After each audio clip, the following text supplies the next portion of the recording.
கோபி ஹிருதயம். நம் சத்குருநாதரான ஸ்ரீ ஸ்ரீ அண்ணா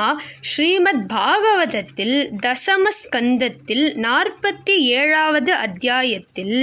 பிரார்த்திக்கப்பட்டுள்ள பிரமரகீதம் என்பதை ஹிருதயமாக வைத்துக்கொண்டு கோபி ஹிருதயம் என்னும் இந்த அத்புத ஸ்தோத்திரத்தையும் காவிய வடிவில் இயற்றியுள்ளார். பிருந்தாரண்ய நிகுஞ்ச கேலி சதனே நித்யம் சகீபிஸ் சஹ क्रीडन्नेव तथागतो मधुपुरीं श्रीद्वारकां मायया यश्चक्रे चरितं प्रसिद्धममलां प्रीतिं च संवर्धयन् विश्लेषेण च योषितां भगवते तस्मै परस्मै नमः. राधा मुग्ध मुखारविन्द मकरन् दोन्मत्तनन्तात्मज श्रीपादाब्ज सुगन्ध मुग्ध मधुपं दृष्ट्वोद्धवं निःसृतं गोपी वक्त्रसरोरुहान् मधुरसं पीत्वा पुनः प्रेमिको भृङ्गः कश्चिदसौ करोति मधुरं जङ्कारमत्याधरात् हुङ्कारेण गवां सदा सकरुणं मातुः प्रलापेन च निःश्वासेन च सुब्रुवां प्ररुदितैः गोपार्भकानामपि अत्यन्तं परिधूयमानहृदयः श्रीनन्दगोपस्तथा कृष्णः क्वासि सुतेति तञ्च मृगयन् स्थातुं न शक्तः क्वचित् शय्यां सिञ्चति बाष्पबिन्दुभिरयं दीर्घं श्वसिन्त्यान्वहं ध्यानस्थो मनसा दुनोति सततं नाप्नोति निद्रामपि इत्येतन्मनसा विचार्य बहुधा चिन्तामवापोद्धवः स्वप्ने यादवनन्दनेन कथितां शुश्रावराधा कथां साक्षाद्देव गुरोरतीत्यनिखिलं शास्त्रं विनीतः पुनः गोपीभिर्गुरुभिः समावृतमिदं सत्प्रेम विद्यालयं बृन्दारण्यमवाप्य सात्वत परः कृष्णेन सम्प्रेषितः सौवर्णं कुसुमं सुगन्धितमिव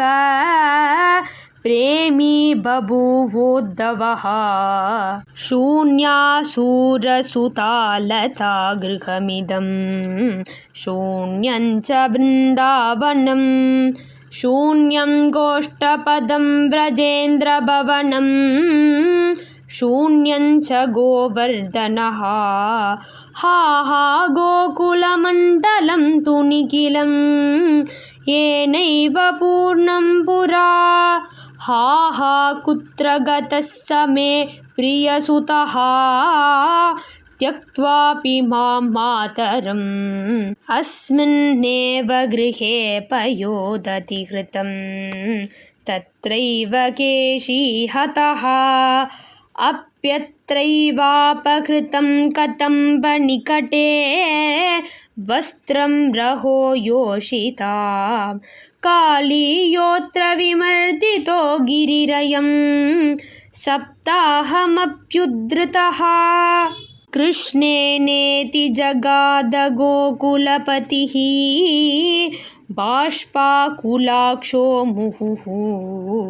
सानन्दं यदुनन्दनो मधुवने नन्दं यशोदां तथा दृष्ट्वा गोकुलबालकानतसखिः कृष्णस्य ता गोपिकाः गोवत्ससमावृतं व्रजमतो गोवर्धनं पावनं कालिन्दीमपि कृष्णवर्णसलिलां प्रेम प्रमत्तोऽभवत् कृष्णप्रेमपरिष्कृताङ्गमनघं कृष्णैकचित्तं तथा कृष्णानन्दरसार्णवं यदुवरं कृष्णप्रसादोज्ज्वलं कृष्णाख्या मधुपूर्णपद्मवदनं कृष्णस्य दूतं गताः कृष्णालोकनतृष्णया जगुरिदं कृष्णप्रिया गोपिकाः वृक्षं पीतफलं त्यजन्ति पतका भुक्त्वा च जारास्त्रियं शिष्याश्च स्वगुरुं प्रजाश्च नृपतिं पुत्रास्तथा मातरम् एवं स्वार्थपरा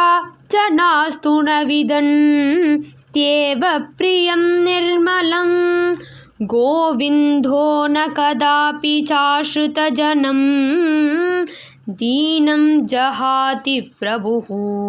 एकत्र व्रजमण्डलं मधुपुरी चान्यत्र दृष्टैर्वृता चैकत्राणकदुन्दुभिश्च जनको नन्तस्ततान्यत्र च माता कंसनिपीडिता च जननी चान्यत्र गोष्ठेश्वरी त्येवं द्वन्द्वमवाप्य दुःखमगमत् कृष्णोऽपि राधाप्रियः कृष्णो न क्षणभङ्गसौहृद इति प्रस्थानकालेऽपि च प्रेम्णोऽचुः खलु गोपिका प्रियतमे मुग्धस्वभावा वृषं दोषारोपणमल्पमात्रमपि ताः कर्तुं न शेकुर्विदेः निन्दामेव हि चक्रिरे किमिहिताः कुर्युः पुनर्गर्हणम् प्रच्छाद्यैव वदन्ति केचन निजं वक्त्रं मनो वस्तुतः भारत्यामृतकल्पया जगदिते स्वार्थैकलक्ष्या नराः किन्तु प्रेम परिष्कृतं ऋजुमनः प्रच्छाद्य गोपीजना वक्रोक्त्या परितोषयन्ति रसिकं भावज्ञमात्मप्रियम् ये दोषाः परिकीर्तिता स्मृतिशतैः मात्सर्यकोपाधयो नूनं साधनभक्तियोगविषये वर्ज्याहिते साधुभिः प्रेमोद्रेकविचित्रभावरसिकैः गोपीजनैः किन्तु ते कृष्णप्रीतिकरा भवन्ति सुगुणाः सम्पर्कसौभाग्यतः वक्रोक्त्या हरिनिन्दनं कृतमपि प्रेम्णैव पूर्णं मनो जानातुद्धव एव किन्तु रसिका जल्पप्रजल्पादिभिः वक्रोक्त्या दशलक्षणैश्च सरसां युक्तां प्रियाया गिरं श्लाघन्ते हि मया परन्तु हृदयं तस्या परं गृह्यते तास्वेका निटिलान्तरे कुटिलित मृवल्लिका शुश्रवत् बाष्पस्निग्धकपोलदर्पणमुखं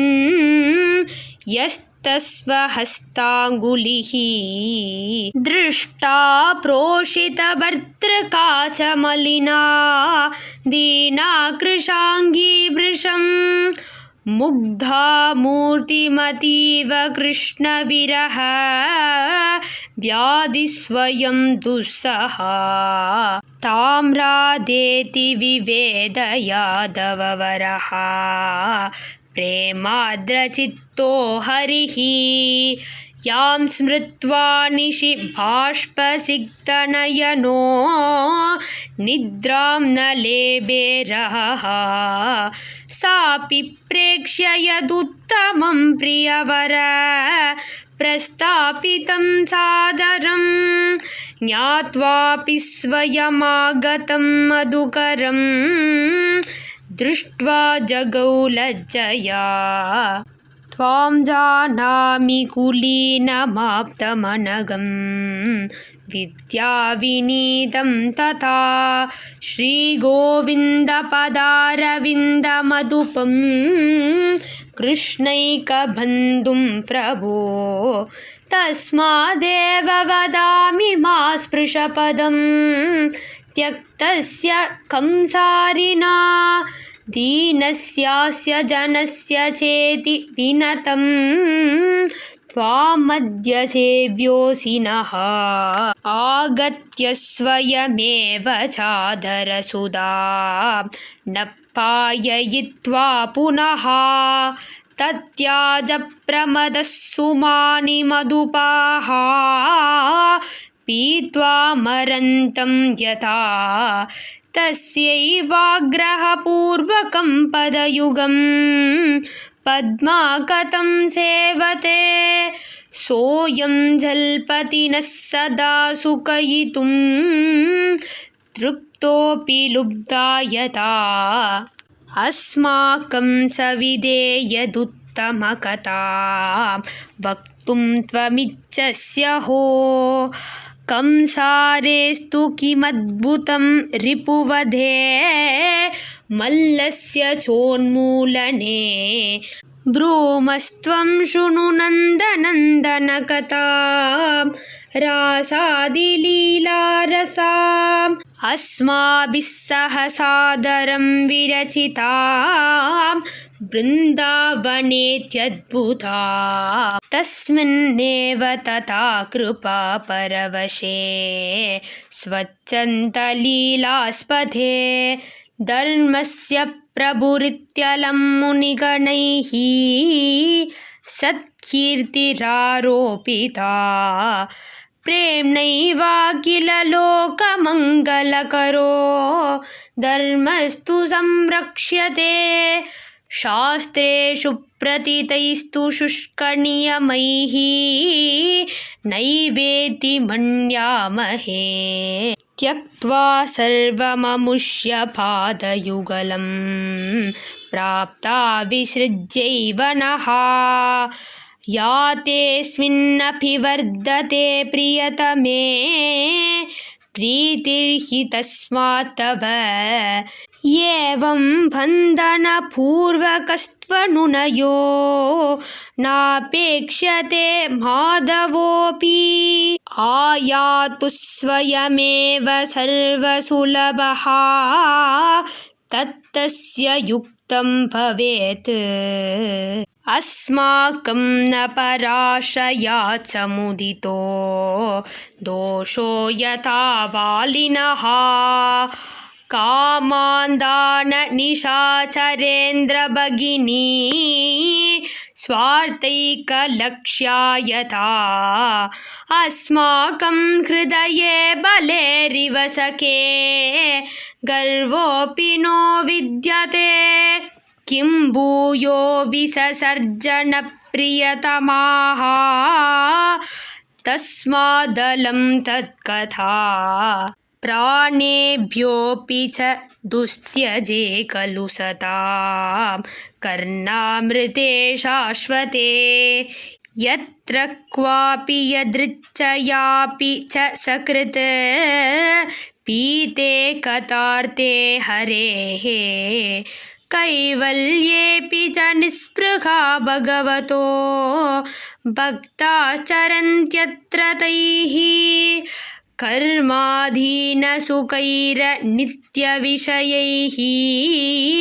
स्वर्गैश्च भौमैश्च किम् नास्माकं विरहः कदापि भवति त्यावेद्य तत्त्वं पुनः त्यक्त्वा नो मधुराङ्गते प्रियतमे विस्मृत्य तत्त्वं वयं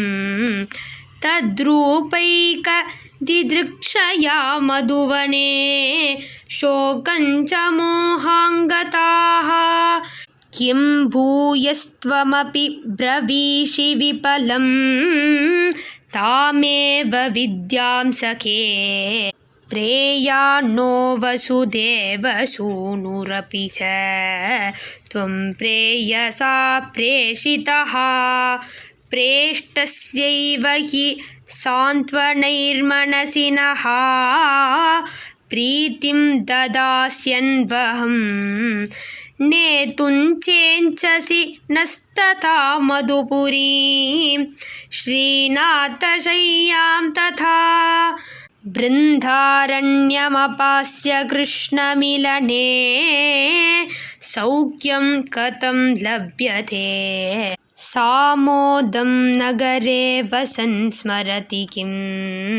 वृन्दावनं गोकुलं पौरैरप्यभिपूजितः स्मरति किं ग्राम्यानि मानर्भकान् आलिङ्ग्यापि च रुक्मणीं स्मरति किं राधां तथा गोपिका नूनं तत्स्मरणेन केवलमिदं सार्थं हि नो जीवनं गोपीपादसरोजधूलिपटल प्रोद्धूलिताङ्गः पुनः प्रेमाश्रुप्रचुरप्रवाहभरित ग्रीवानिरुद्धाक्षरं रोमाञ्चाञ्चितमुद्धवं मधुपतिः चालिङ्ग्यगोपीजन प्रेमालिङ्गनसौख्यमापसुतरा बृन्दावनादागतं माता मे किमुवाच गोकुलपतिः तातश्च किं प्राह मां श्रीदामासुबलः सुहृन्मम सखे किं प्रोचतुर्मां परे किं प्राहुर्व्रजवासिनोऽपि दयिताः सा किं करोति प्रिया ब्रूहि क्षिप्रमिति प्रजल्पति हरौ चुक्रोश सोऽप्युद्धवः राजेन्द्रमुख्यैः परिसेवितोऽपि संरक्षितप्रेमिकमण्डलोऽपि न शोभसे श्यामलसुन्दरोऽपि वंशाविना त्वं वसुदेवपुत्र राधापादपरागधूसरलसत् बर्हावतं संहरिं गोविन्दाङ्घ्रिसरोजरेणुविलसन् नीलालकावल्लभिः गोपीपादरजोऽभिषिक्तमनघं भक्तोत्तमञ्जोद्धवम् भक्तांश्चोद्धवपादरेणुरसिकान् वन्दे सदा वैष्णवान् इति गोपीहृदयं सम्पूर्णम्।